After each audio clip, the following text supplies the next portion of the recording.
कह रहा हूँ। चुंबक में कितने ध्रुव होते हैं? कौन कौन से ध्रुव होते हैं? नॉर्थ पोल और साउथ पोल। नॉर्थ पोल और साउथ पोल। ये कौन सा पोल है? नॉर्थ है। ये कौन सा है? साउथ।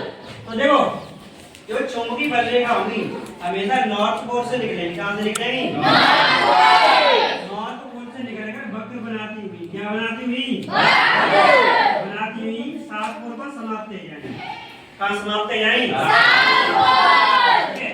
जितनी निकलेंगे वहां से नीचे निकलेंगे साउथ पोल पर समाप्त हो जाएगी।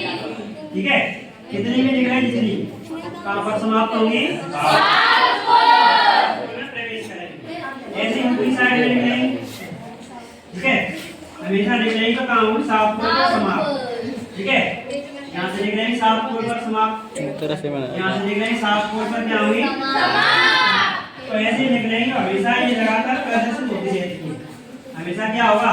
लगातार निकलती रहती है और वैद्युत चुंबकीय क्षेत्र हमेशा प्रदर्शित करती रहती है। जैसे इस साइड से निकल रही है उसमें समाप्त हो रही है।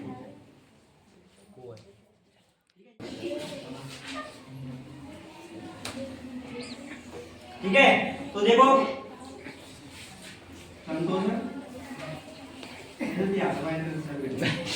भैया कौन क्या ध्यान ज्यादा है, ध्यान रखियो।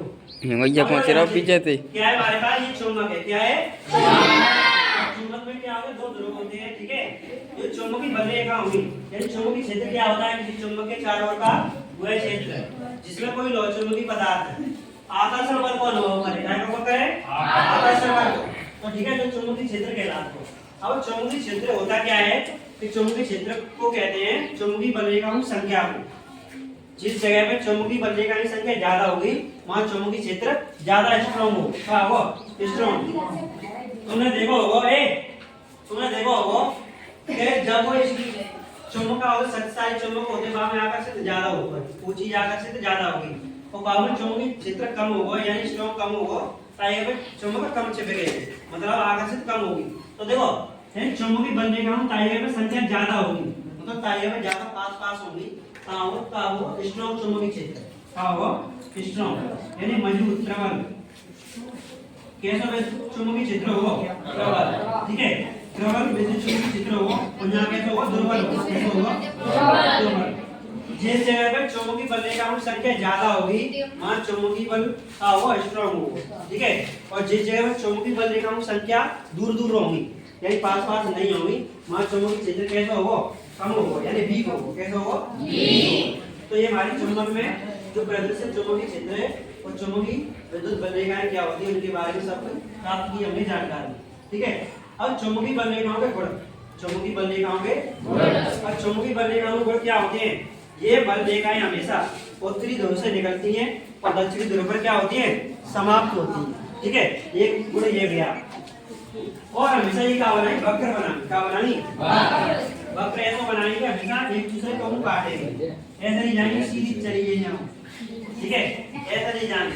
ये जो रूल हो भाई वो पालन करेंगे। ठीक है, हर बार रूल पालन नहीं करेंगे तो इस चुंबकीय क्षेत्र का प्रदर्शित नहीं करेंगे। ठीक है, ऐसा नहीं होगा कि हम चले करेंगे जैसे दूसरी चुंबक ले लो। ये तो बताना ना तुम्हारी लाइन लगाई जाती है, जो लाइन जा रही है और दूसरी लाइन जा रही है, पहले देख लीजिए जाम कौन से जाएगा। ठीक है, तो रूल तोड़ दो। तो ऐसा जे नहीं करेंगे, जे हमेशा रूल को फॉलो करेंगे। ऐसा नहीं जाने जनते देख रहे हैं जाए हमेशा समाप्त करवा दो। न्यो नहीं होगी कि जनते देख करके जाए काट करके न्यो आ जाए। ठीक है, वक्र बंद जरूर बनाएंगे पर एक दूसरे काटेंगे नहीं। जैसे न्यो करके यहाँ पहुंचे ऐसा नहीं काटेंगे हमेशा। ऐसे जानो एक जा रही है तो बाकी साथ में सीधी न्यो करके जा रही है, फिर न्यो करके दूसरी जा रही है। ठीक है, तो ये सब चीज है। और चुंबकीय बलरेखाएं क्या है? हमेशा चांद कर लिए चांद बदल ले और क्या है? ये कभी भी एक दूसरे को नहीं काटती। ये बलरेखाएं कभी भी एक दूसरे को नहीं काटती। ये जैसा संभव होगा तो चुंबकीय क्षेत्र की दो दिशा प्रदर्शित होगी। क्या दिशा प्रदर्शित होंगी? ठीक है, तो ये हमारे हो गए चुंबकीय बलरेखाओं के गुण। और जिस जगह पर चुंबकीय बलरेखाएं पास होंगी मतलब निकटतम होगी तो वहां पर चुंबकीय क्षेत्र क्या होगा? प्रबल होगा। और जिस जगह पर चुंबकीय बलरेखाओं की संख्या दूर होगी, ठीक है, वहां पर चुंबकीय क्षेत्र दुर्बल होगा। ठीक है, तो इससे आगे कल देखेंगे नेक्स्ट। Thank you. जय हिंद, जय भारत। ठीक है।